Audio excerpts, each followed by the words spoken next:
Hey everybody, welcome back to the channel. More bolt action coverage here as we work our way through the rest of the minor nations. Today we are taking a look at Norway, so it's a shorter list than we've had in some of the most recent ones, and this is from the updated April 25 FAQ, or update, rules update. So they have a couple of neat army special rules here. Battlefield knowledge, so any Norwegian unit that is set up on the table before turn 1 may start the game already in ambush. And if you decide to do so, set one of your order dice in place next to them, as if you had ordered them to ambush before drawing the first order die for turn 1. So it gives you the ability, essentially, and this kind of ties into their whole theme of sort of using the terrain, right? Because they're really fighting on their own soil, not like they really invaded anybody or moved on to occupy other areas. So they have their home field advantage, so to speak. In addition, in the first turn of the game, all Norwegian infantry units count as having fieldcraft, so depending on the board, that can be very, very useful.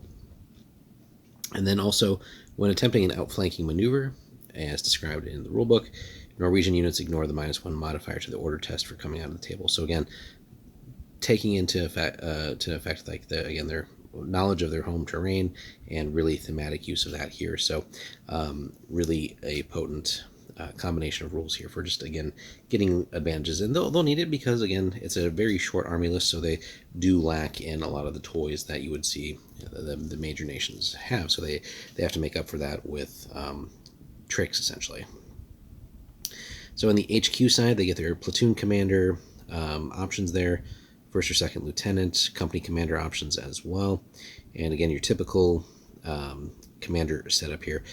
They, again, can have the extra men with them. The entire squad actually gets skis for free, so that's actually a pretty cool upgrade. And again, if we happen to be playing thematically, like we're playing like winter conditions and everything too, again, these guys are going to be right up there with like the Finns. So ski troops, so basically ski troops ignore movement penalties for snow and other winter conditions. So again, if you decide to set up a thematic battle and fight in winter conditions against these guys, the deck is going to be stacked against you a little bit. And again, they'll need it because, again, they are not a major nation with access to all the gear and vehicles and everything else that major nations have. But again, they get all the best possible advantages of their home terrain and weather and things like that, and knowing how to fight in that. Medic is pretty typical here too, right? Nothing new that we haven't seen already. Again, does have the ski troops special rule as well, as does the forward observer, which is pretty cool. Being able to get, again, if the terrain is there and the weather conditions, getting the forward observer to be able to move like that is pretty cool. So, and these guys, the observer is just regular by default, as is the medic as well. Now on to their primary units, so their infantry section. We can go inexperienced all the way up through veteran. That's buying us the NCO and 4 men. Base equipped with rifles, add up to 6 additional men. So again, all the way up through inexperienced or regular on those. So interestingly enough, unless it's a weird typo, oh no, I see, with the veteran, okay. 1 man gets the LMG as normal, so your typical 15 points there. Now, veteran units, considered Royal Guard, may be equipped with anti-tank grenades. So if you want the AT option, you do have to pay the points, the extra tax, essentially, to make them vets on top of everything else. Now, interestingly enough, again, kind of one of these themes that we see with the smaller nations, because they have fewer options, their core unit essentially kind of becomes a jack of all trades, or can be, because we can also pay to give everybody here the engineers rule for another point. Now, it does get a little bit expensive, but when you have more limited options, the fact that you can have tank hunters and engineers in one group is pretty potent as well. And they have the ski troops ability for free as well.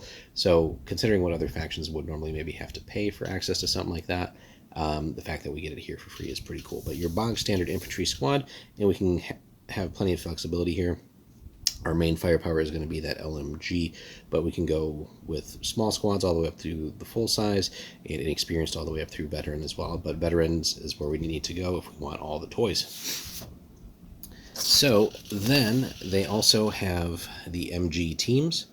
So inexperienced and regular, but we'll probably want to field a fair few of those, just to, again, be able to get firepower on the enemy, get those wonderful tokens, and ideally cause some casualties as well.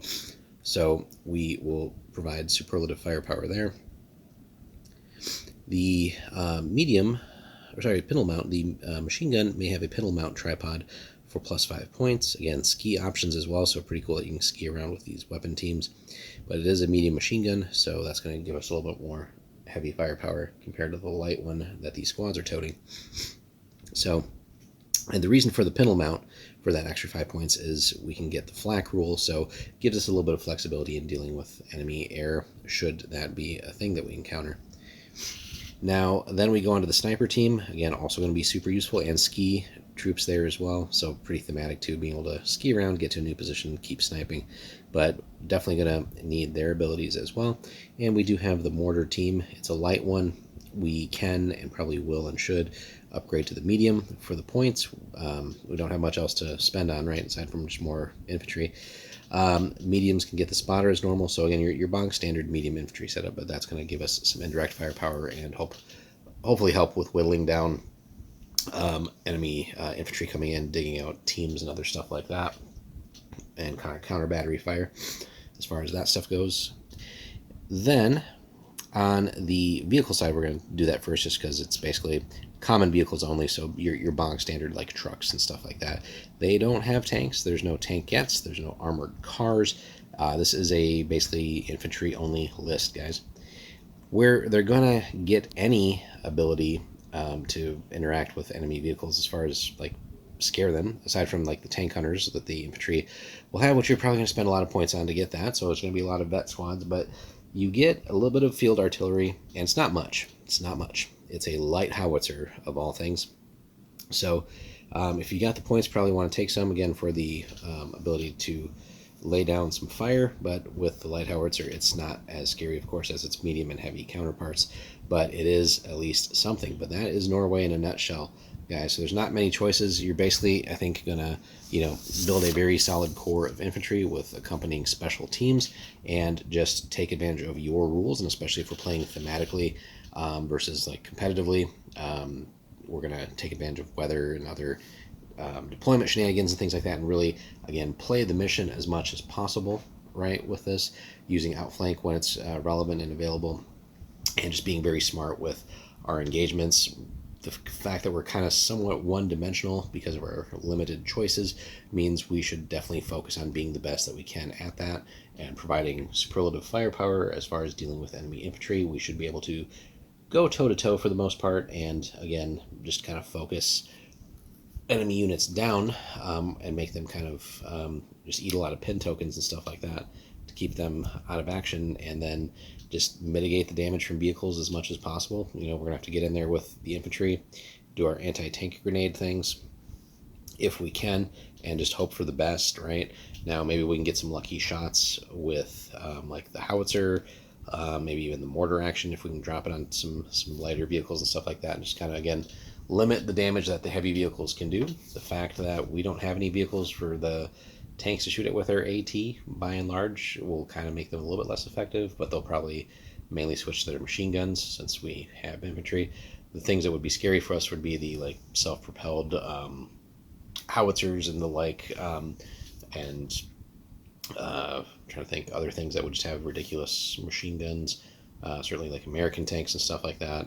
But I think a lot of the like self-propelled guns as far as like howitzers go, so like your Hummels and stuff like that, will be probably pretty scary, priests and such, and other, obviously, just like other things that we can't really interact with. I think armored cars are going to be a rough thing to deal with if they can get in there and start just putting pins on the things that we need to be able to do. But nonetheless, a fun list with a lot of thematic ability here. Could be fun to collect and paint too, especially modeling like all the skis and stuff like that. So super thematic, that we can get some mileage out of there.